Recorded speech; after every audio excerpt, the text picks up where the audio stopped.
అందరికీ నమస్కారం. సో మనం నవరాత్రి స్పెషల్ వీడియోలో ఫస్ట్ అమ్మవారి గురించి మనం తెలుసుకుందాం. అంటే ఫస్ట్ రూపం. సో ఫస్ట్ రూపం ఏంటిది అంటే శైలపుత్రి. సో శైలపుత్రి అంటే ఏంటి అంటే డాటర్ ఆఫ్ మౌంటైన్స్ అని అనుకోవచ్చు, లేదు అంటే డాటర్ ఆఫ్ హిమాలయాస్. అందరికీ తెలిసిందే మా పార్వతి హిమవంతుని కూతురు. సో ఎందుకు శైలపుత్రి అని ఫస్ట్ మనం పూజిస్తాము? సో ఇక్కడ శైలపుత్రిని మనం ఒకవేళ రూపం తీసుకుందాం. సో మన ఋషులు ఎంత ఇంటెలిజెంట్ గా చెప్పారు అని అంటే, ఒకవేళ నీకు స్టోరీ తెలియకున్నా సరే జస్ట్ ఆ రూపంని చూసినా కూడా నీకు కాన్సెప్ట్ వచ్చేలాగా వాళ్ళు రూపొందించారు అమ్మవారి రూపాన్ని. సో మనం ఫోటో చూసుకుంటే, శైలపుత్రి ఫోటోని చూసుకుంటే, సో తను ఎలా ఉంటుంది, చాలా కంపోజర్ తోని మనకు కనిపిస్తుంది. అయితే తను ఒక చేతిలో మనకు త్రిశూలం కనిపిస్తుంది, ఇంకో చేతిలో లోటస్ ఉంటుంది, తనేమో ఒక కౌ మీద కూర్చొని ఉంటుంది అనమాట. సో ఇలా మనకి రూపం అనేది కనిపిస్తుంది. అంటే ఇవే ఎందుకు పెట్టాలి, ఇలాంటి ఫ్లవర్ ఎందుకు ఉండాలి, ఎందుకు అదే ఆయుధం అనేది ఉండాలి, అదే యానిమల్ ఎందుకు తనకి రైడ్ లాగా ఉండాలి అనేది తెలుసుకుందాం. సో మనకి ఫస్ట్ శైలపుత్రి ఏం ఏంటిదో తెలిస్తే వీటి రీజన్స్ అనేది తెలుస్తుంది. సో శైలపుత్రి అనేది she on a journey. So ఆ జర్నీ ఏంటిది అని అంటే శివుణ్ణి పొందడానికి చేసే జర్నీ అన్నమాట. సో స్పిరిచువల్ జర్నీ అనేది తను స్టార్ట్ చేసినప్పుడు తనలో కొన్ని చేంజెస్ తీసుకొని తను స్టార్ట్ చేస్తుంది అనమాట. సో ఆ చేంజెస్ ని చూపించడమే తన ఫామ్. సో ఫస్ట్ త్రిశూలం నుంచి స్టార్ట్ చేద్దాం. సో త్రిశూలంలో మనం చూస్తే ఏంటంటే 3 ఆయుధాలు ఉంటాయి, దాన్ని జాయింట్ చేస్తూ ఒక లాంగ్ పోల్ అనేది ఉంటుంది అనమాట. అంటే ఈ 3 ఆయుధాలు ఏవైతే ఉంటాయో, సో ఆ మూడింటికి రిప్రజెంటేషన్ ఏంటంటే మన 3 గుణాలు. సో ఆ 3 గుణాలు కూడా కలిసి ఒకటే ఎయిమ్ తోని ముంగటికి వెళ్ళడము. ఓకే, సో మనకి 3 గుణాలు ఉంటాయి ఏంటంటే సాత్వికం, రాజసికం, తామసికం. సో ఈ 3 గుణాలు. అలాగే మన మైండ్ లెవెల్లో చూసుకుంటే మనకి అలాగే త్రికరణ శుద్ధి అని అంటారు అనమాట. అంటే మనస, వాచ, కర్మన. అంటే మనం ఏం థింక్ చేస్తామో, ఏం మాట్లాడతామో, ఏం యాక్షన్ చేస్తామో, ఈ 3 కూడా ఒకటే ఎయిమ్ తోని వెళ్ళడం. సో ఇలా మనకున్న ఈ త్రిగుణాలతోని కూడా మనం ఒకటే ఎయిమ్ మీద వెళ్ళాలి. అంటే మన ఇప్పుడు ఇక్కడ స్పిరిచువల్ జర్నీ, అలాగే మనం ఏ జర్నీ తీసుకున్నా సరే, మనం రీచ్ అవ్వాలనుకున్న ఏ గోల్ అయినా సరే ఈ త్రికరణ శుద్ధిగా మనం ఒక వన్ సెంటర్డ్ గా ఉండాలి అనేది త్రిశూలం రిప్రజెంట్ చేస్తుంది. మరి లోటస్. సో ఆ ఫ్లవర్ లోటసే ఎందుకు అని అంటే, సో లోటస్ మనం చూస్తే ఒక బుడద ఉన్న పాండ్ లో అది తేలుతూ ఉంటది అనమాట. అయితే దీని నుంచి మనం నాన్ అటాచ్మెంట్ అనేది మనం తెలుసుకోవచ్చు. So lotus representation non attachment. So ఇప్పుడు మనం ఒక ఎయిమ్ తోని వెళ్తున్నప్పుడు ఏంటంటే మనకి ఎన్నో సిచ్యువేషన్స్ అనేవి మనం వెనుకకి లాగుతూ ఉంటాయి అనమాట. బట్ మనం స్పిరిచువల్ జర్నీలో ఉన్నప్పుడు ఎస్పెషల్లీ మనకు నాన్ అటాచ్మెంట్ అనేది చాలా ఇంపార్టెంట్. సో నాన్ అటాచ్మెంట్ అంటే నాన్ రెస్పాన్సిబుల్ గా లేకపోవడం కాదు, రెస్పాన్సిబుల్ గా ఉండాలి. కాకపోతే అది నువ్వు హార్ట్ కి తీసుకోవద్దు. సో ఆ హార్ట్ కి తీసుకున్నప్పుడు నీ డ్యూటీ నువ్వు చేస్తావు, నీ స్పిరిచువల్ జర్నీ అది కంటిన్యూ అవుతుంది అనమాట. సో అది లోటస్ రిప్రజెంటేషన్. అంతేగాని అన్ని పక్కకు పెట్టి సన్యాసం తీసుకోమని లోటస్ రిప్రజెంటేషన్ కాదు.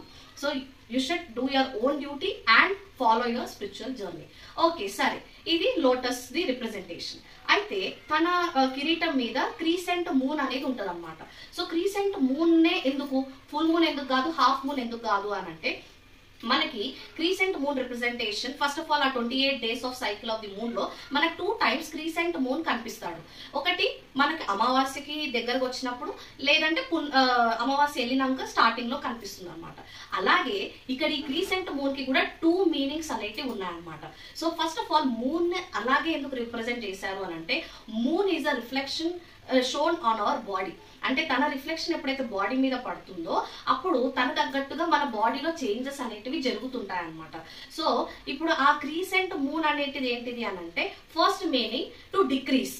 Okay, 1 increase. ఇప్పుడు అమావాస్య నుంచి పున్నంకి ఇంక్రీజ్ అవుతున్నట్టు రిప్రజెంటేషన్, అలాగే పున్నం నుంచి అమావాస్యకి వెళ్తుంటే డిక్రీజింగ్ కి రిప్రజెంటేషన్. సో ఫస్ట్ మనం డిక్రీజింగ్ కి చూద్దాం. సో డిక్రీజింగ్ ఏం డిక్రీజ్ అవ్వాలి మన బాడీలో అని అంటే, మన బాడీలీ డిజైర్స్. సో అది దేని గురించి అని ఉండొచ్చు, ఫుడ్ గురించే ఉండొచ్చు, మన సెక్షువల్ యాక్టివిటీస్ గురించి ఉండొచ్చు, దేని గురించి అయినా సరే మన బాడీలీ డిజైర్స్ అనేటిది తగ్గిపోవాలి. ఇంకోటి ఇంక్రీజింగ్. సో ఇంక్రీజింగ్ అని అంటే మన స్పిరిచువల్ డిజైర్ అనేది పెరుగుతూ ఉండాలన్నమాట. సో ఇలా 2 రిప్రజెంటేషన్ ఆఫ్ ది మూన్ ఉంది. ఓకే, మరి ఇప్పుడు బుల్లే ఎందుకు తనకి సవారీలాగా ఉండాలి? సో బుల్ ఎందుకు అని అంటే అక్కడ బుల్ ఒక పేషెన్స్ కి రిప్రజెంటేషన్. సో ఏదైతే ఈ స్పిరిచువల్ జర్నీ అనేది మనం చెప్తున్నామో ఆ journey it is not at all easy. So దానికి మనకు ఫస్ట్ కావాల్సింది ఏంటిది అని అంటే పేషెన్స్. సో ఈ పేషెన్స్ ఉన్నప్పుడే మనము దాంట్లో మెల్లమెల్లగా ప్రోగ్రెస్ అవ్వగలుగుతాము. సో ఇప్పుడు ఎందుకంటే చాలా మంది మనం చూస్తాం, వాళ్ళు ఏంటిది అంటే వాళ్ళు ఒక డిజైర్ తోని దేవుణ్ణి ప్రే చేస్తారు. వాళ్ళకేంటి షార్ట్ కట్ లో వాళ్ళకి రిజల్ట్స్ అనేవి కావాలి, కానీ అలా షార్ట్ కట్ లో రిజల్ట్స్ దేవుడు ఇయ్యాడు. So it takes long time. So ఆ లాంగ్ టైం వరకు నువ్వు పేషెన్స్ తోని ఉండాలన్నమాట. సో దానికి రిప్రజెంటేషనే బుల్. ఓకే, మనం ప్రసాదానికి వస్తాం. సో ప్రసాదంలో మనం ఏం పెడతాం? ఫస్ట్ డే శైలపుత్రి కంటే నెయ్యి, ఘీ. సో నెయ్యి ఎందుకు పెడతాము అని అంటే ఇప్పుడు నెయ్యి చేసే ప్రాసెస్ చూస్తే అదొక లాంగ్ ప్రాసెస్. ఫస్ట్ పాలు కాగబెట్టాలి, మీగడ తీయాలి, దాన్ని చిలకాలి, బటర్ తీయాలి, దాన్ని వేడి చేయాలి, అప్పుడు కానీ మనకి నెయ్యి రాదు. సో ఇంత ప్రాసెస్ అనేది మన మనసులో కూడా కావాలి. సో మనం ఏదైతే నాలెడ్జ్ అనేది తీసుకుంటున్నామో సో దాన్ని మనం ఫస్ట్ ఫిల్టర్ చేయాలి. సో ఫిల్టర్ అంటే ఏంటి? ఆ మీగడని సపరేట్ చేయాలి. సో ఏదైతే మంచి నాలెడ్జ్ ఉందో దాన్ని మనం ఫిల్టర్ చేసుకోవాలి. దాని తర్వాత మళ్ళీ మనం చిలకాలి. సో చిలకాలి అంటే ఏంటి? దాంట్లో కూడా ఫిల్టర్ చేసి మనకి స్పిరిచువల్ జర్నీకి హెల్ప్ అయ్యే నాలెడ్జ్ ని మనం సెలెక్ట్ చేసుకోవాలి. దాని తర్వాత మరగపెట్టాలి. ఆ బటర్ ఏదైతే వస్తుందో బటర్ దాన్ని మరగపెట్టాలి. అంటే దాన్ని మనము అంత శ్రద్ధతో దాన్ని మనము ధ్యానం చేయాలన్నమాట. ధ్యానం అంటే దాన్ని మనం చదువుతూ ఉండాలి రిపీటెడ్ గా. సో అది మనం కాగబెట్టడం, అప్పుడు కానీ వస్తుంది మనకి నెయ్యి అనమాట. So that is the final product. So మనకి ఈ శైలపుత్రి అమ్మవారు చెప్పేది ఏంటిది అని అంటే ఫస్ట్ ఆఫ్ ఆల్ మనకు ఉండాల్సింది పేషెన్స్, అలాగే నాలెడ్జ్ గెయినింగ్. అది కూడా నువ్వు ఫిల్టర్ చేసుకోగలగాలి. What is good, what is bad అనే నాలెడ్జ్ అనేది నువ్వు ఫిల్టర్ చేసుకొని అదే నువ్వు తీసుకోగలగాలి. సో అదే నాలెడ్జ్ నువ్వు మననం చేసుకుంటూ ఉండాలి. సో ఇది మన శైలపుత్రి అమ్మవారు ఇచ్చే జ్ఞానం అన్నమాట. సో దీని వెనకాల ఉన్న సైన్స్ ఇది. So it is not just మనం ఏదో అమ్మవారిని తయారు చేసినాం, తనని పూజించడం అనేది కాదు. సో దాని వెనకాల ఉన్న సైన్స్ తీసుకుంటే మనం ఎలా మన మనుగడని సాగించాలి అనేది మనకి చెప్తారనమాట. So please don't think Hinduism is a mythology. It is a way of life.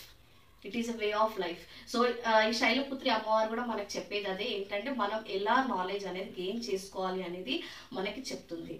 Thank you అందరికీ. అందరూ ఫాలో అయ్యారని అనుకుంటాను. Thank you very much.